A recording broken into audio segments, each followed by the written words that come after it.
Hey folks, welcome to BlackCross here. Last time we ended it with a boss kicking our ass. This time, we're gonna beat the boss's ass. Both of them. And, I forgot the name of the guy who put the FAQ on, but I'll mention the name so that way he gets most of the credits because I was reading his guide. Both the times whenever I was fighting against the fourth one, and this time where I got lost. So, thank you so much for writing that down to where that way I'll be able to get through this. So, let's fight this boss.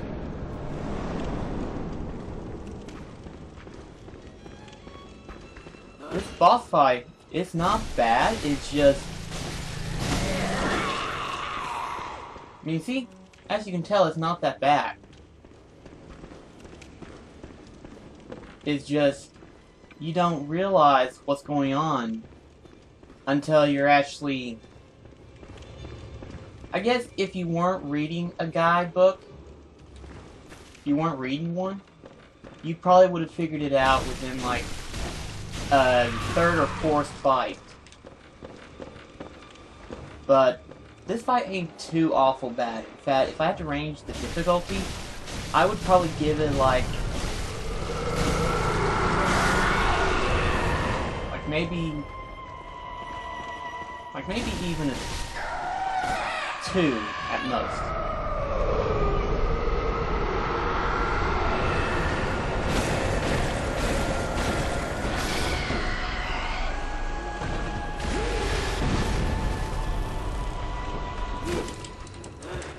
Ouch. Okay, I was not expecting that.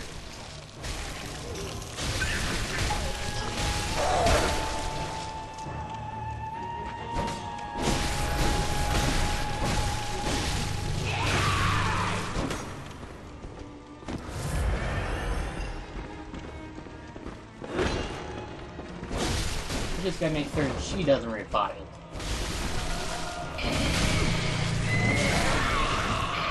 And get out of the area.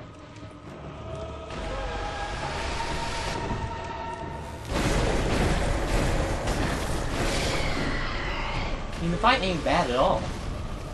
Ah, shit.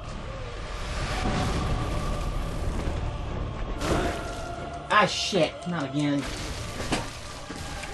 She's just like those other enemies that I hate so much about. Oh wait, you revived her already? Damn it!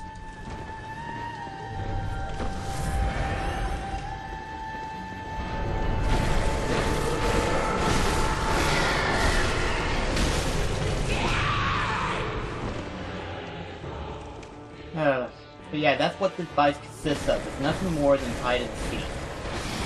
I hate bosses like this, you know, you get a couple of hits out of them, and then they disappear on you.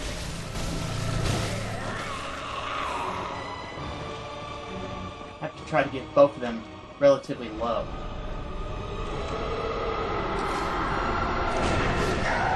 There we go. Now to get this second one. And...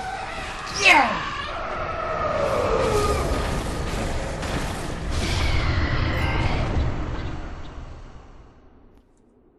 That wasn't too awful bad, it's just there were 2 of them and I wasn't expecting it. That was awesome. Even if it kinda sucked, it was awesome. Okay. But I'm gonna end the video recording today, but I will continue it. This is only gonna be a small portion of the episode. I just wanted to make certain that I get to end that boss's life, because I was thinking to myself the entire time, I was like, that boss is not hard, it's just, I don't have time.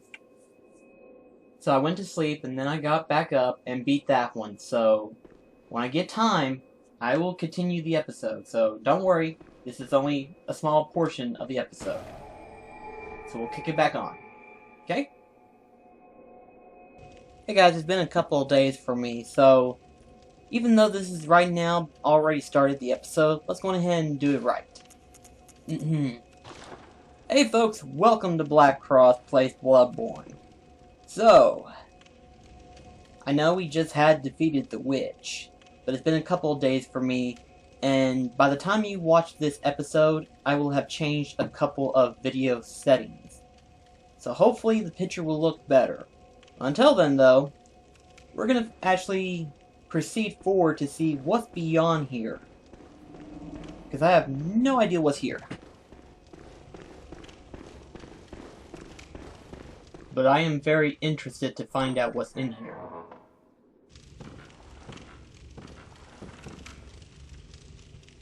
Huh. You mean I can just take it? Okay.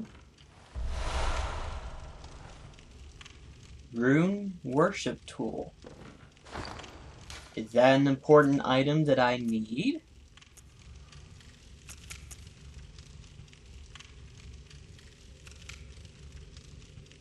Can I use it?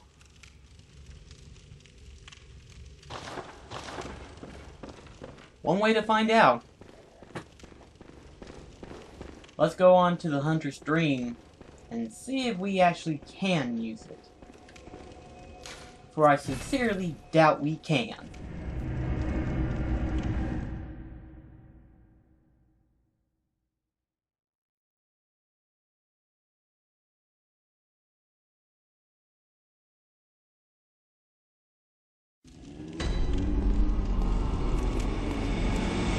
Wonder if I can level up this time around. Very well, Nope, I don't have enough.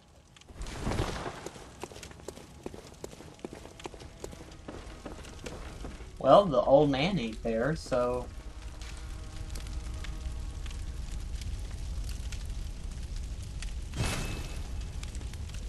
Oh... It's a good thing I hadn't used those yet.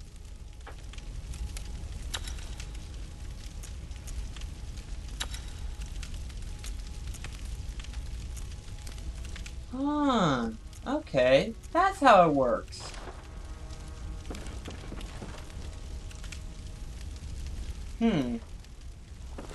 Well, that explains what the runes do, and it explains what that is.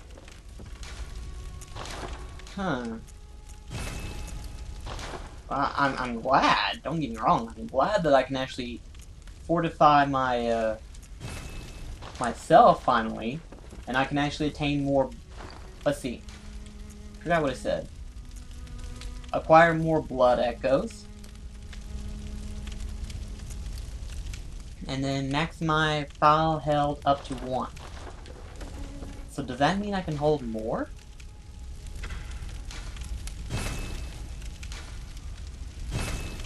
It does.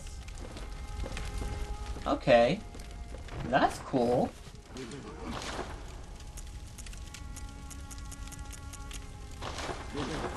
Having one extra file always helps, in some regard. So, let's see. I guess that's it, huh? Huh. Okay, well at least now I can use the runes. But that wasn't exactly an important item that was required. It's helpful, but it's not important. So something tells me that was an optional boss. Still though, it's a good thing that I'm just finding out the majority of the bosses that I'm fighting so far. 2 of them mandatory, which a lot of people may have already figured this out.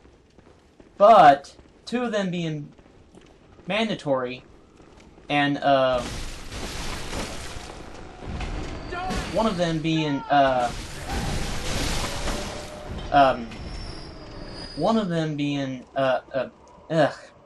I'm getting my numbers mixed up. 2 of them being mandatory, basically being story-based. Oh. Ouch.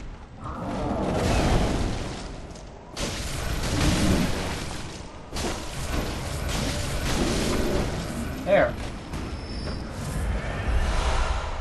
It's a good thing I can hold more now. But, it's nice to know that 2 of them was mandatory being story-based, meaning that I didn't have to worry about fighting any of the other ones, such as the Cleric Beast, Bloodstar Beast, Dark Beast Peril, and then the Witch. The reason why I say it's good and cool is because that gives you kind of a sense, and I know a lot of people probably don't see it the way I do. Let's just go ahead and switch weapons. There we go. The reason why I say most people probably don't see it the way I do is because of the fact that, while on the surface level it doesn't look it, it gives a sense of, what the word am I looking for? It gives a sense of the illusion that you are an actual hunter. And I mean, it's kind of weird for me saying it, but let me put it this way.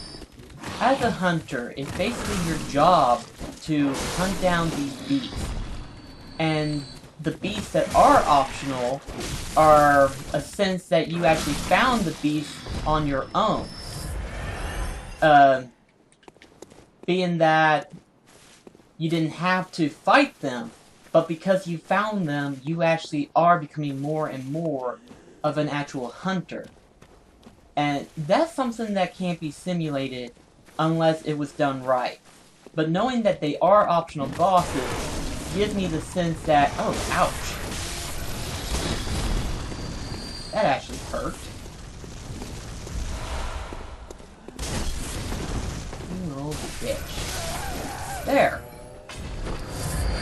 Needed to serve more. Having that extra one just gives me a safety. But,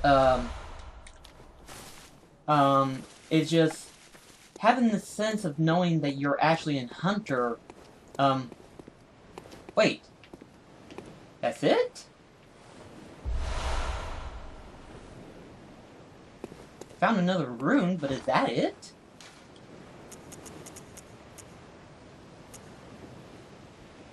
Increased defense. That's always a good thing. But that's it? That's it for this area. The fuck, man? Does that mean I have to resort to the internet again? I don't want to resort to the internet all the time. But I guess I'll have to. But I guess while I'm looking around to see what all I need to do, I guess I'm going to go ahead and finish my explanation. Because see, okay, here's the thing. In Dark Souls, I don't know about Dark Souls 2, but in Dark Souls, as you play through the game, the one thing that kept you into the game was its lore. And some people may disagree with me on that. But in Dark Souls, it gave you a sense that you were discovering a new world. And it's hard to make a game feel like it is its own world. It may not be as hard in today's timeline, in today's gaming, but it is very hard to make the world sense believable. And in Dark Souls, it created a vast universe where all the bosses that you fought, either optional or mandatory bosses that you had to fight, it gave you a sense that the world is its own world, and as you continue forward into it, there we go.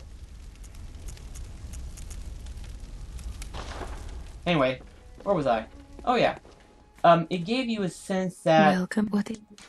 It gave you a sense that the world is much bigger with all of its legends and all of its, the lore and everything within it. It works itself really, really well. And while some people may not see that as it really is a fascinating world to explore. In fact, if you've never played Dark Souls and you're wanting to get into it, I would recommend going into it as well.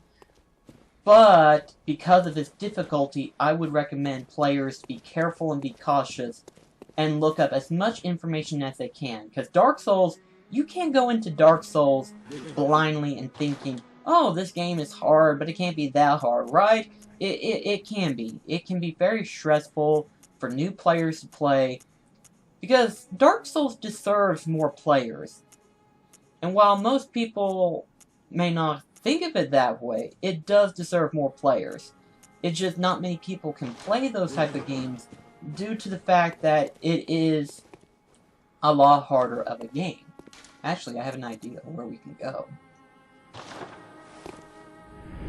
And, I mean, that's what I think Dark Souls was basically trying to do. And, because, I mean, it's something that I don't think Demon Souls could do that would lure me into it like Dark Souls did. Demon Souls had a sense of, okay, you're going to be facing tougher opponents and powerful bosses.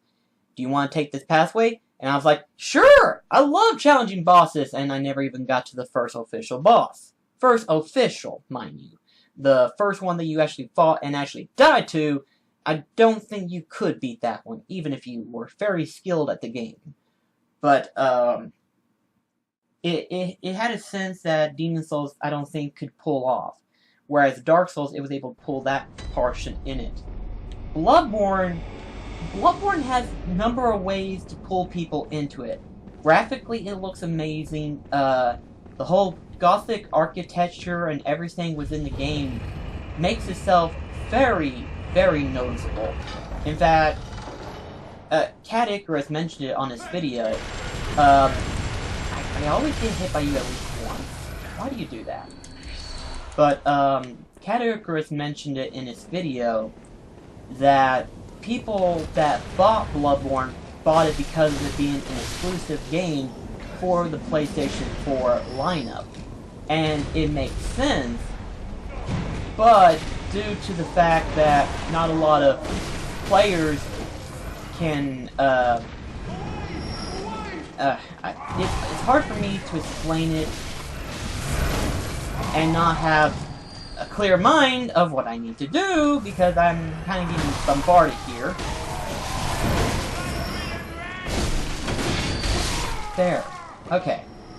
Where was I before I was very, very interrupted? Bloodborne was very interesting to a lot of players because of how it looks. And there's nothing wrong with that ideal sense, it's just because of that people have misjudged it and didn't think that it was going to be hard at all, where in the end it is a hard game. And you will die a lot, and if you're not prepared to die a lot, then the game will show you relatively quickly that it can kick you in the groin really relatively easy, like it's doing right now.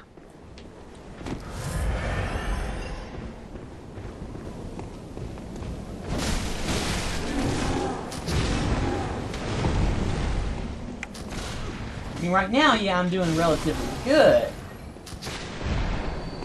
But if you're not careful, this game will prove to you wrong that you're still a novice player. It can prove relatively quickly in a short amount of time. It doesn't take long at all before you're overpowered and then you're like, oh, I died again. But, there's that. But another essence that Bloodborne is so likable is because of what it does to simulate the fact that, hey, you're an actual hunter. That's how I feel.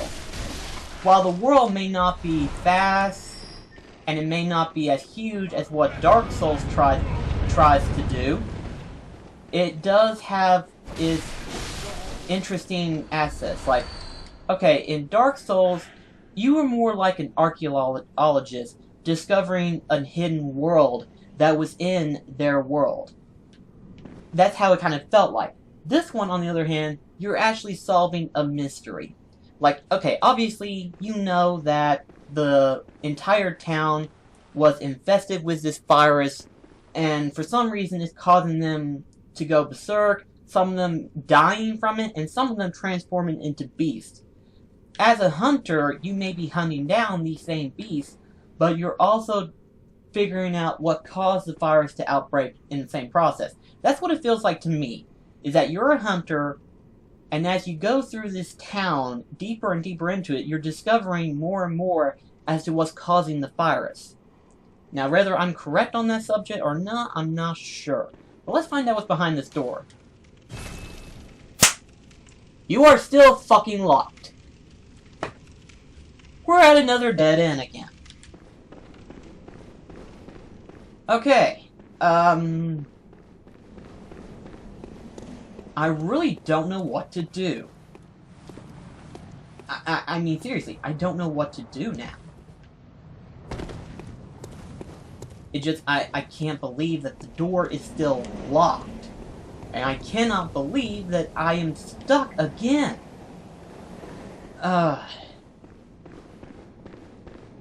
Actually, there's another reason why I love this game so much more than Dark Souls. And it seems kind of weird for me to say that, considering the fact that Dark Souls is a good game in its own right. It is really good. But another reason why I love Bloodborne more than Dark Souls is the fact that Dark Souls, despite the fact that you can go in any direction you want, you can either go to the pathway that leads to Gravelord Nito, you can go the pathway that leads into the Bed of Chaos, or you can go the pathway that leads to Seek the Scaleless. Whichever pathway you go, it may be your choice, but there's a clear clarification as to which way you can go. Whereas this one, the deeper you go into the game, the more and more it's very cryptically trying to fool you as to which way you can go, and as you go deeper, you have no clear clarification as to where you need to go. That's what I'm thinking. Maybe this guy might have something to say. Oh, kind hunter. Thank you. So, that lady, you told her about this place? Well, she actually talks to me. Well, only now and then, and she don't mince words. But she's a kind one. I can tell. A good woman.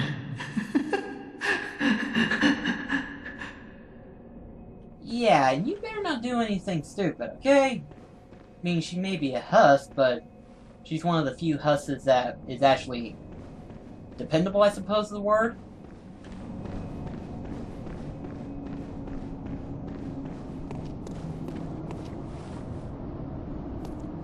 Oh yeah, I forgot to mention. We have a new, guest. Oh, hello there. Perfect timing. I must warn you not to go near the tomb below Erden Chapel in the Cathedral Ward. Henrik, an old hunter, has gone mad. And he's my mark.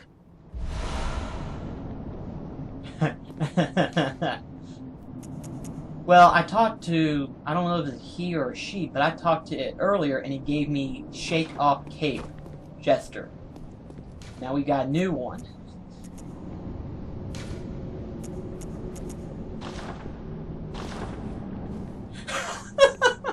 That's funny. Don't go near the tomb below Erden Chapel in the Cathedral Ward. I have business there first.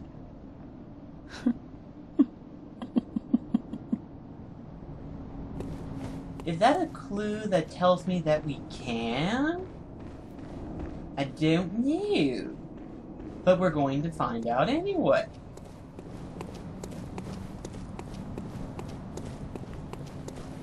So hopefully maybe that might be a clue that indicates that we can.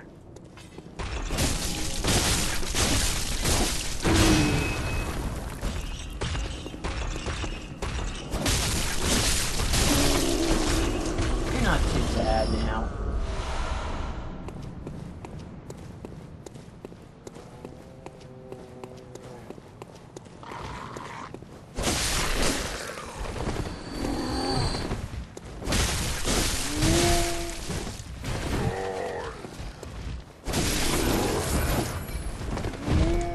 I hate those ones.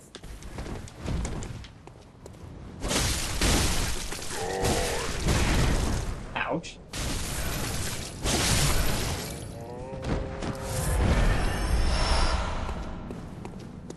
I'm gonna keep you there just in case if I need you.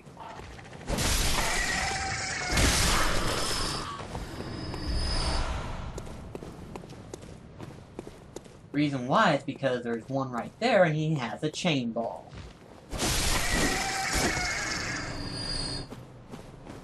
Okay. Let's see here now.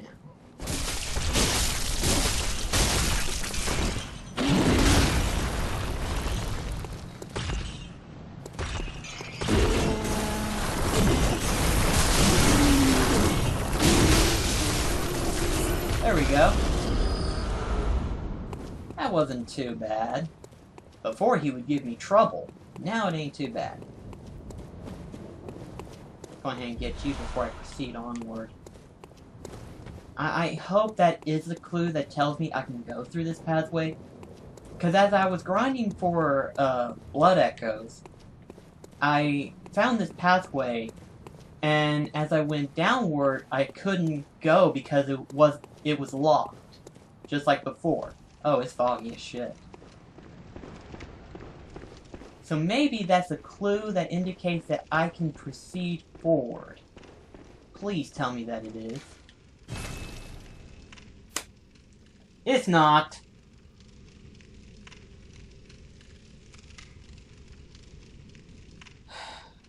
I don't know what to do anymore. I really don't.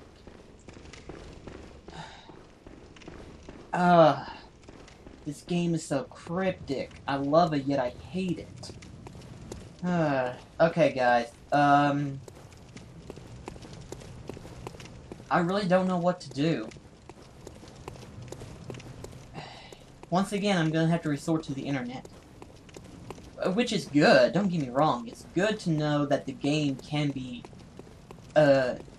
difficult in terms of trying to proceed forward into it. It's just, at this point, I don't know what to do, and I try my best not to give myself spoilers, because I'm doing this with an ideal philosophy that the best reactions for a live YouTube commentary is whenever it's first experienced. And if you know about it, the experience isn't as memorable and it's not as good.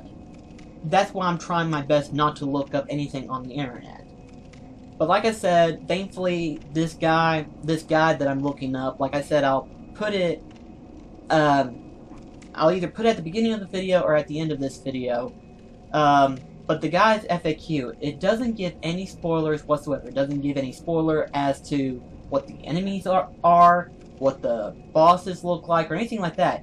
It just tells how to get to a particular area. And I'm gonna have to read it in order for me to figure out where to go next. But I guess until I know where to go, I'll have to end the episode for today. But hopefully I'll know where to go. So until the next episode, I'll see you guys in the next part. BlackCross, signing off.